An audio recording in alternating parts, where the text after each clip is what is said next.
Righto, let's get into Met Trav. We are going to cover metallurgy today, and we had to call in some help for this one.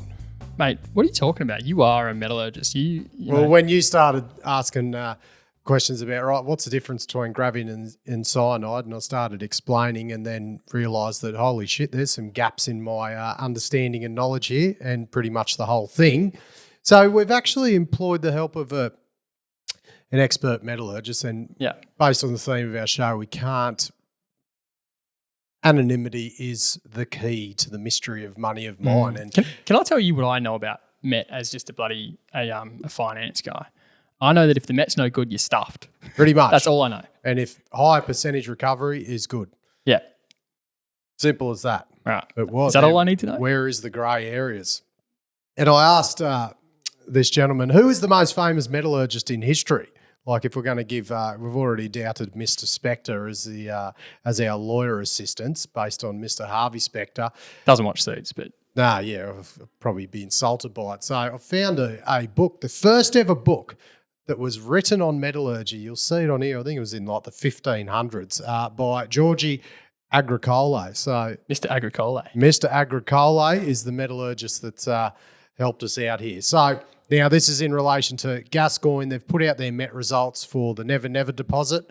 The market was waiting for this one, right? Yes, because I think it's until you can have the greatest deposit in history, greatest grade and everything, but if you can't process it, or you can process it but you get an 80% recovery, it doesn't become that good. And the context for Gascoyne is when they were, processing their ore from the Ghibli pit, they were only getting 80-odd% recovery on that one. Yeah. So the market's a bit like, hang on, we want to see what the recovery is on this new deposit, don't they? Yep. And then you've got so they've put out that they've got 92 plus percent. So if we go down to the thing, so it comes out, it averaged at 92% for the oxide ore and around 94% for the fresh rock. So difference is oxide ore is up the top of the mine, closer to the surface. It's been weathered by history and everything. So that's what an oxide thing is. There's not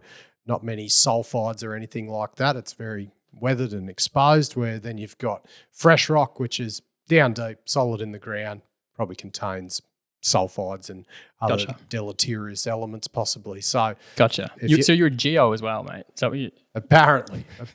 So now we get into the Met results, and you see the two key terms are gravity and CIL. So CIL is carbon in leach. That's the cyanide process. So and these are the two different ways of extracting the gold? Yeah, they're two different ways, but they're the CIL comes after the gravity. The gravity, so not all historic mills would have had a gravity circuit. So the gravity circuit is to get the free milling gold, the easy gold out after. So it goes through the crushing system, now goes into circuit to extract the gold out. The gravity circuit gets the easy stuff that's there already. The free, they call it free milling. So it's like you're getting it for free. You don't need a lot of chemicals, and you don't need to leave it in there for 2 days in the circuit to get the gold out. Yep. So that's what the gravity circuit's for. So sometimes a bit more environmentally friendly too, because it's just quicker. It's out of the circuit. It's done. You've got it, and it doesn't need to stay in there if it's already been extracted. So usually the first gold bar that a mine pours will be a gravity gold bar, because that's the first gold that comes out. So if you look at their results here, you'll see two sections. So the fresh there, so the average, so they're based on the tests that they did. So they've got 9 tests there. Based on, so the average head grade of what they've put in of those tests is 7 grams. And from that dirt that went in the fresh rock, 34% of that was recovered in the gravity circuit. Yep. So then there's obviously what's left over, then goes into the cyanide circuit. And so for 48 hours, so 48-hour cyanide recovery is 60.8. And this is when you're at a gold mine, you see those giant tanks, right? That's what this part of the processing is, right? Those those big giant tanks are they'd be the leach tanks and the absorption tanks, and we'll go into what what they are. So now, so as I said here, overall recovery, 94.7%. But then you got to look at that 48-hour tail. So that's saying that when it's sitting in that cyanide circuit, how many grams a tonne are you losing that's going out to the tailings dam? Because when it goes through the gravity circuit, I'm pretty sure you're not sending anything out to tail. It's when it's going, because everything that doesn't get consumed in the gravity circuit would then feed back into the cyanide. I'm pretty sure on that. Gotcha.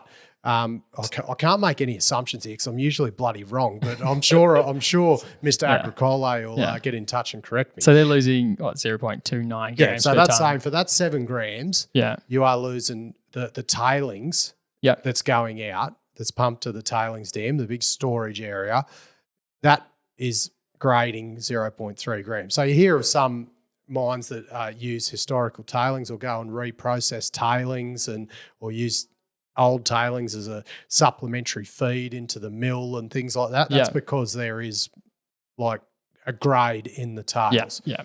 So then processing old tails. So I remember when Heron were going to process old tailings and all that, which marked it with a bit of disaster. I think there's some people trying to introduce new processing methods to extract the gold from those tailings, even though there's these, complicated issues with the cyanide and all that sort of stuff. Exactly. But then the old, when mines were mined at such a higher grade, then the tailings is actually quite high grade now. High grade in today's times. So, but not in this case. So you look at, so 0.3, they're losing 0.3 grams. So that 94.7 overall then says you're getting 92% of recovery from the cyanide circuit. So they're losing 0.3. So 0.3, I mean, at a head grade of 7.14 grams per tonne, you're losing 0.29. You think that's all right?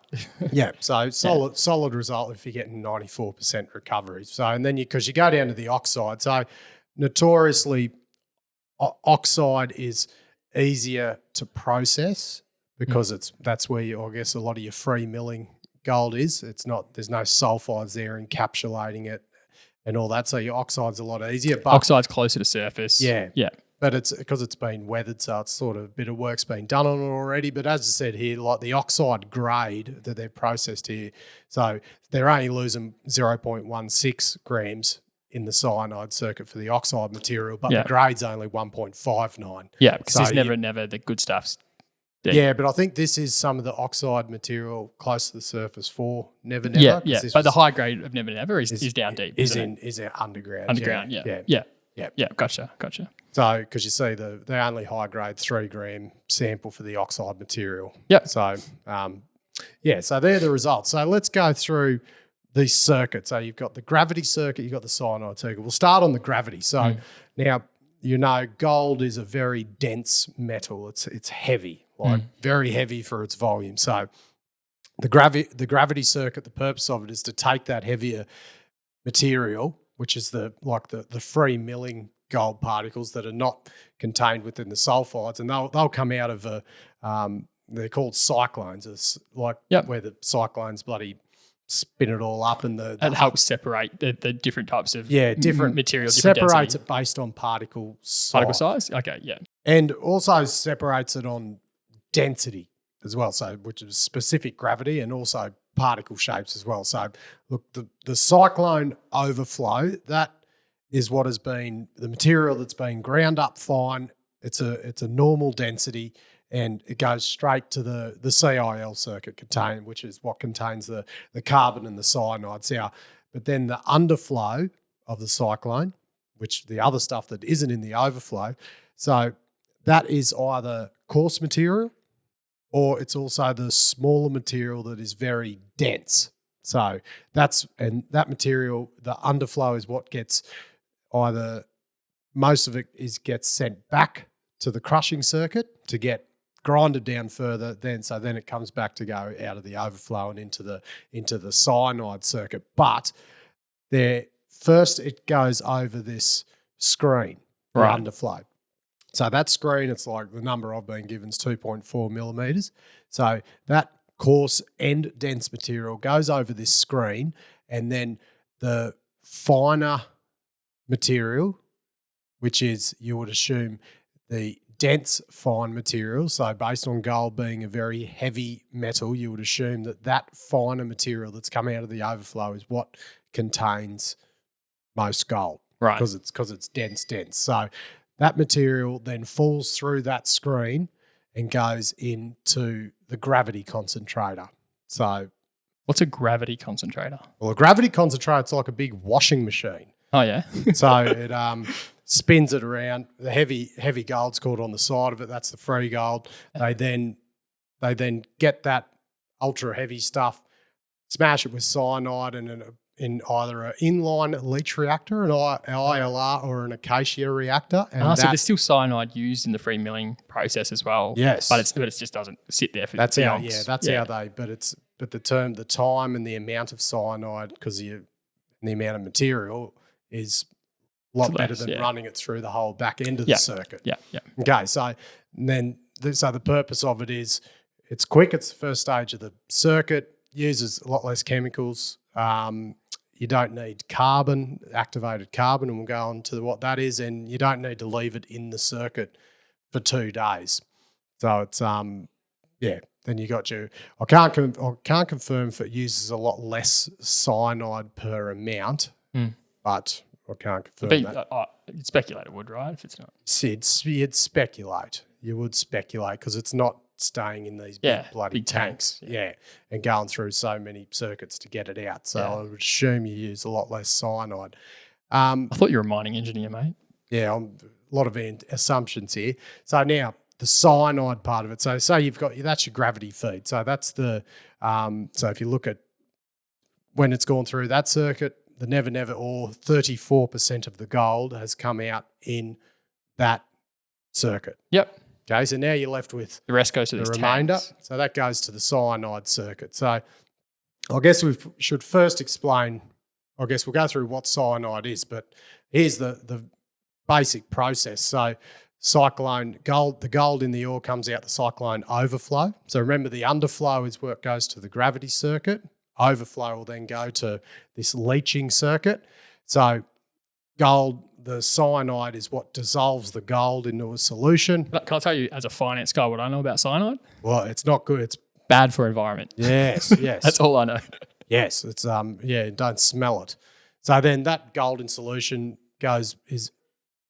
attaches onto activated carbon. Then the gold is then stripped back off that carbon, and then they electro-win it and make gold bars. So 85 to 92% gold. That's your doré bars. Then that goes to the mint.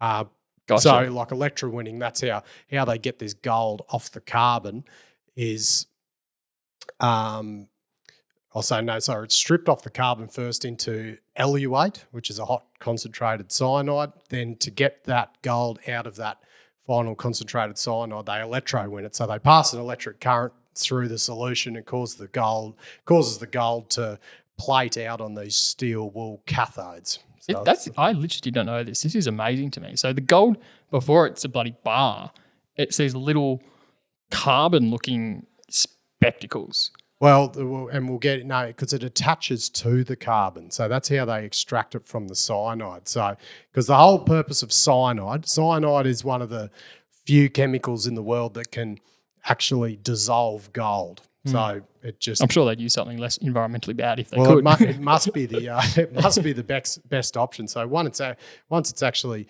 they add gold, cyanide, and oxygen. So that creates this gold cyanide solution. So you need oxygen, you need all that. They need oxygen cyanide to make it get it to be able to leach. So as I said in the diagram here, it's like dissolving sugar in a cup of water. So the sugar is the gold, the water is the cyanide, and it creates a solution like that. So, but then they've got to take into account the acidity of it as well. So for this leaching process to work, it needs to be a high pH. So they then add lime as well, like the lime we were talking about, how they were dealing with the acidic hydrogen sulfide water at Capricorn. They were adding lime to the ponds to try and lift the pH. This is exactly what it is here too. So for this leaching to work, the pH has to be between, I think, 10.2 to 10.5 for normal water that isn't salty. So if it's too low, the leaching doesn't work. Now, okay, here's an example of the tank setup. So this is an example of a setup from a mine of how this whole works. So you see the grey for all the YouTube watchers. There's 2 big grey tanks, so they're the big ones that you were talking about. And then you've got 7 small tanks. So the purpose of those 2 first big tanks is that's where the cyanide is introduced. The cyanide mixes with the crushed ore that contains the gold, and that's what creates the cyanide solution. Then once it gets to the first of the absorption tanks, so the 2 big ones are leach tanks. That's where they add it in to create the solutions. That's just cyanide and oxygen. They then go into the absorption tanks. Mate, can you explain the difference between absorption and adsorption? Now, so once it gets to these adsorption tanks,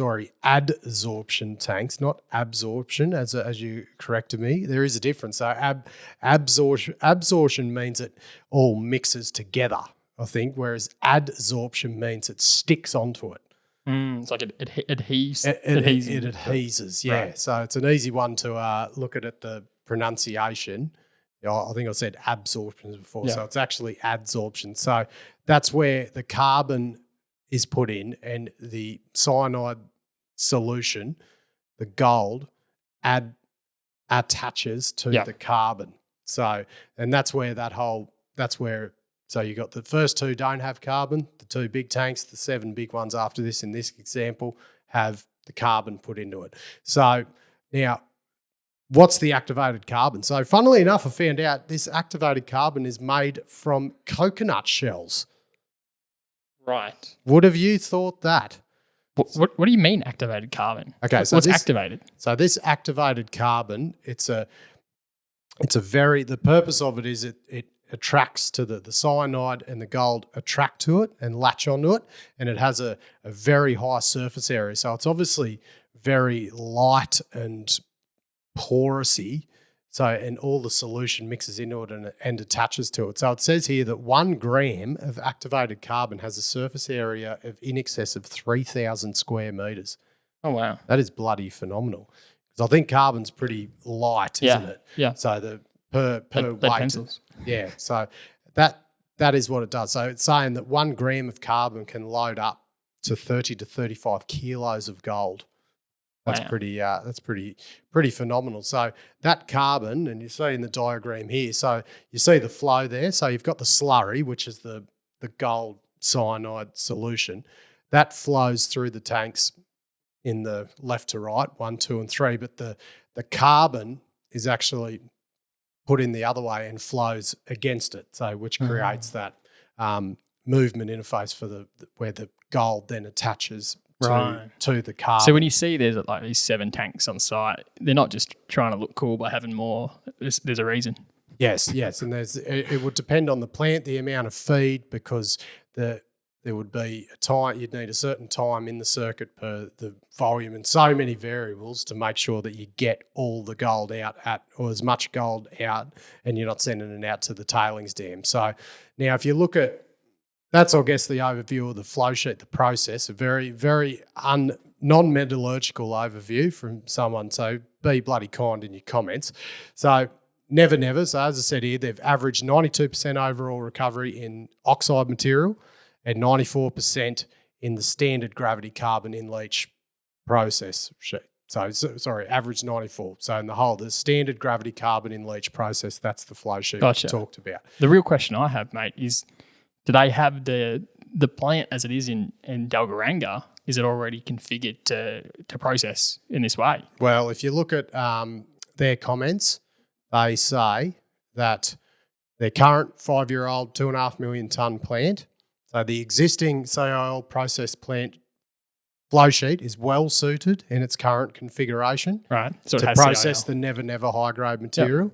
Yep. So then the comminution circuit is suitable. So I'm pretty sure that's how you pronounce it. Comminution, that's the crushing circuit. That's how they crush it all up.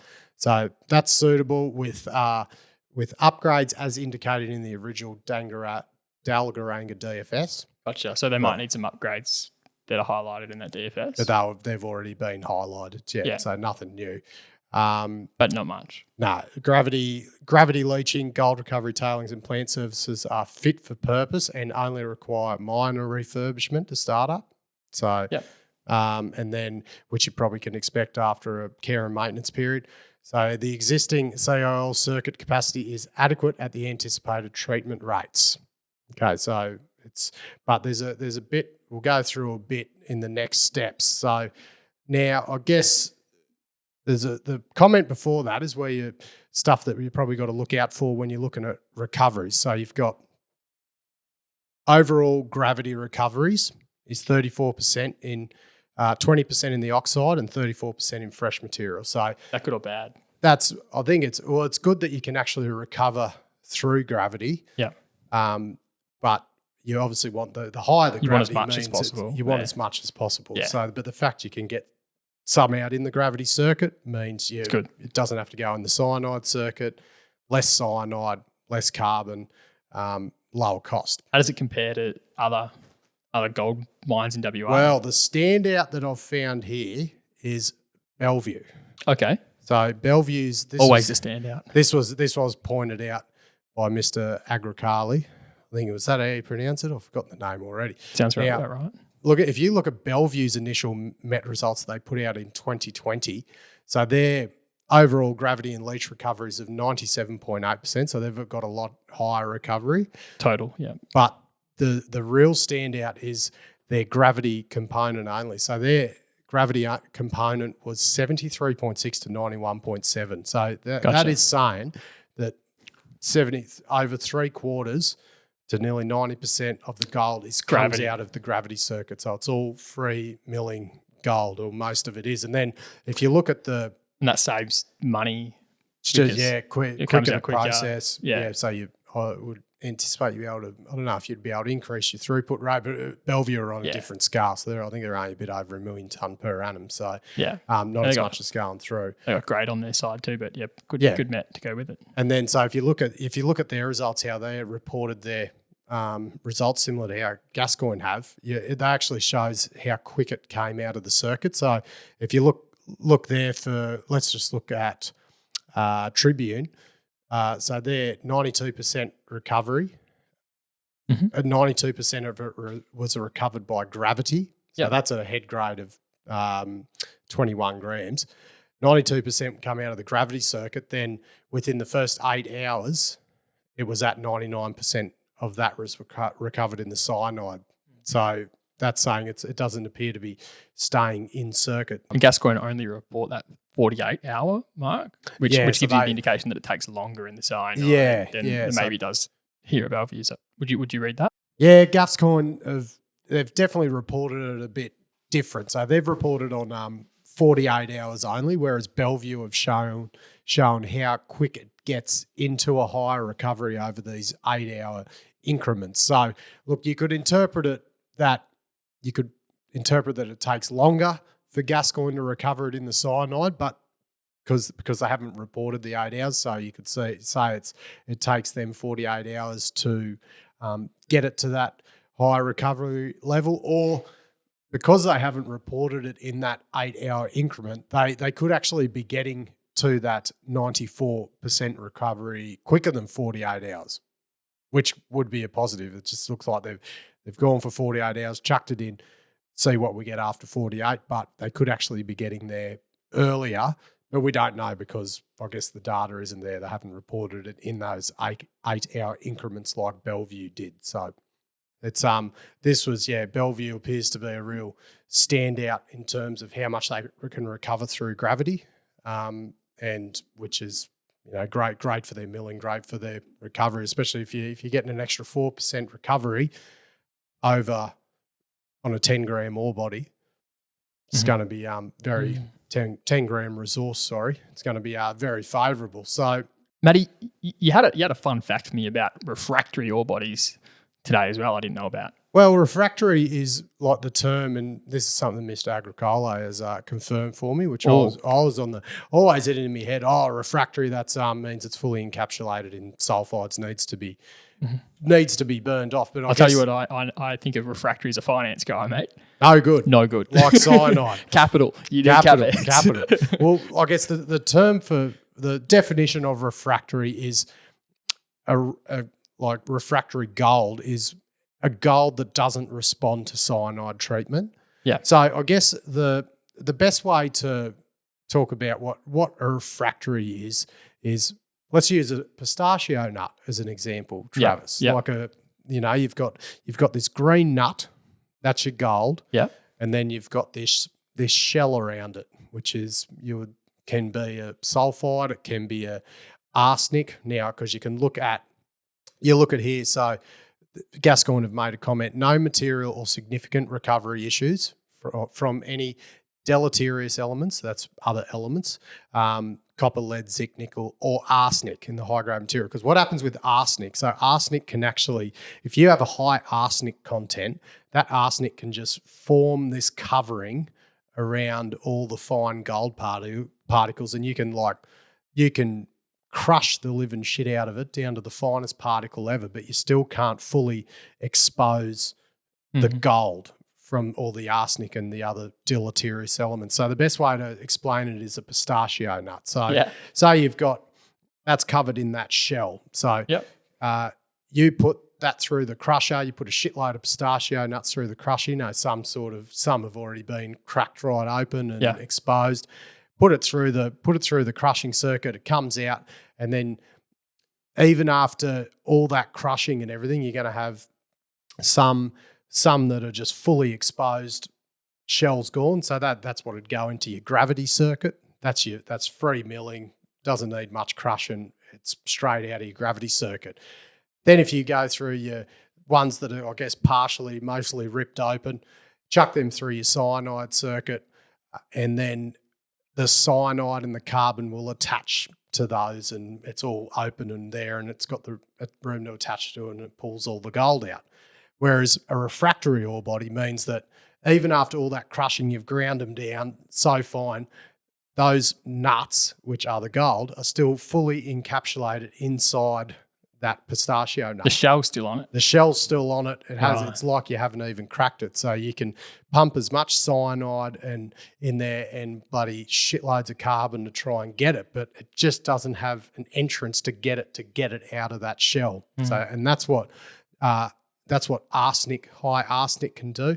So people would know that De Grey is a refractory ore body. So refractory means it won't fully respond to this cyanide leach process, so it will need to go down the road of like pressure oxidation or a roasting. So that pressure oxidation and roasting is what gets rid of all the shit around it to expose the fine gold particles so they can actually be extracted. Gotcha. But that's high capex. The other way is you've got the roaster, right? Canal and Bell, they've got a roaster there. Yeah. Yeah. So and that's the thing. Once it's got the capex, it's like nickel laterites, like the high HPAL plants there. Like they're high capital, but if you've got the ore body to support it, like which De Grey has, like it's got a massive resource. Yeah.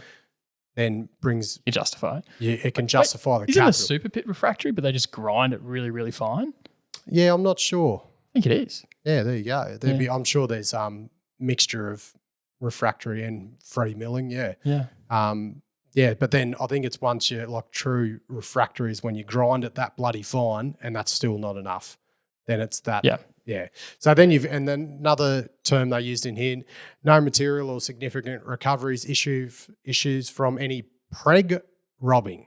Robbing pregnant people? I didn't even think of that till I made it. So such as carbonaceous material in graphitic shell. So what preg robbing is, Trav, is when you've got like graphitic shell, so graphite is a carbon. So say that carbon, you've got a higher carbon content in the gold ore that's going through. So when they throw the carbon in there, the activated carbon, all this carbonaceous material goes to the carbon first instead of the gold material. So it's like it acts as it's got the front row seat compared to the actual gold. So if you've got a high amount of preg robbing material, it means you would need either a shitload of carbon or it will not get all the gold out. So you'll be sending more gold to the tails because your whole carbon CIL process is not working efficiently. So that's another plus for this. So I guess overall, from Mr. Agricale, he said that looks pretty solid, the Gascoyne Met results. And the fact that the 48-hour thing is probably a bit high but when you look at how quick Bellevue get it out. But look, 94% recovery. And look, I guess the key message at the end, what are the next steps? And I guess what do they mean? So refresh of the process design, varying throughput rates and rate options and recovery. So remember, this is a 2.5 million tonne per annum mill. It's a big mill to fill. It's a big mill, and you won't be able to. I'd find it very hard to believe if you could supply it from underground. I could nearly say you won't be able to supply 2.5 million tonne. They'll need to blend it with Gibleys, wouldn't they? Yeah, but then you can blend it with Gibleys, but then you're like, okay, two different deposits. How's that going to affect the overall recovery when you blend it? So they've got Yalgo as well. They could, But then, do you actually look at the throughput rate and say, right, what if we run it at 1.8 to 2 million tonnes per year? So you can still, it means things would stay in circuit longer. Yeah. Like say you'd be in the crush it circuit longer, so you'd actually be able to grind it down finer. Will dropping the rate, grinding it further, keeping it in circuit longer, will that improve the overall recovery? Because if you've ground it down further and you leave it in the circuit for longer, you would anticipate that would give you more chance of extracting more gold, but your unit milling cost then goes up because you're effectively paying the same amount to process 2 million tonne as you would to process 2.5 million tonne. Yeah. So it's a big balance. Will that extra milling cost be offset by an increase in recovery? This is what you talk about being mine constrained or milling constrained, and in this case it would be mine constrained. Unless they, go harder on your mine, your feed constrained. Yeah. So that's and I'm sure there's a lot of analysis to be done there to see what's going to actually work for them. So and then it says optimization studies for improvements in overall metallurgical recovery. So there's improving it in its current state with just the never, but it's like then there's the whole analysis. Right, if we start adding a bit of dust in from the Gibleys pit.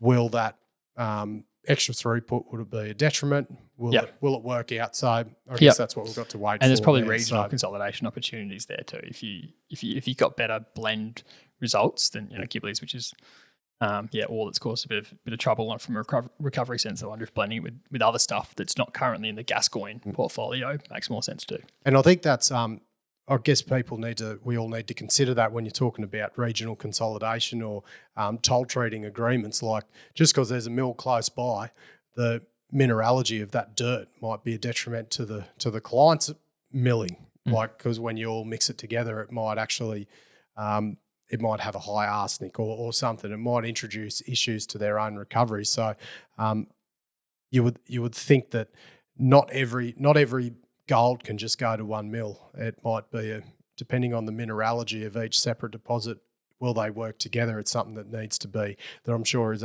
talked about on a very high level between all these companies that are looking to toll treat or possibly do mergers. So sometimes it might not work. So, there we go, Trav. Metallurgy. So, God, I hope I did the field some justice today. Mate, I think you might be getting a job at GR Engineering after today. True. Can I get a family discount or something, mate? At least give us a bloody invite to the Christmas party or something. I don't even get one there. So. Well, there you go. So thank you to Mr. Agricole for giving me a bit of bloody metallurgical advice there. I'll just confirm it's bloody... Said that right, haven't I? It's Agricole. Here we go. Confirming Agricole. Well done, mate. There we go. The information contained in this episode of Money of Mine is of general nature only and does not take into account the objectives, financial situation or needs of any particular person. Before making any investment decision, you should consult with your financial advisor and consider how appropriate the advice is to your objectives, financial situation and needs.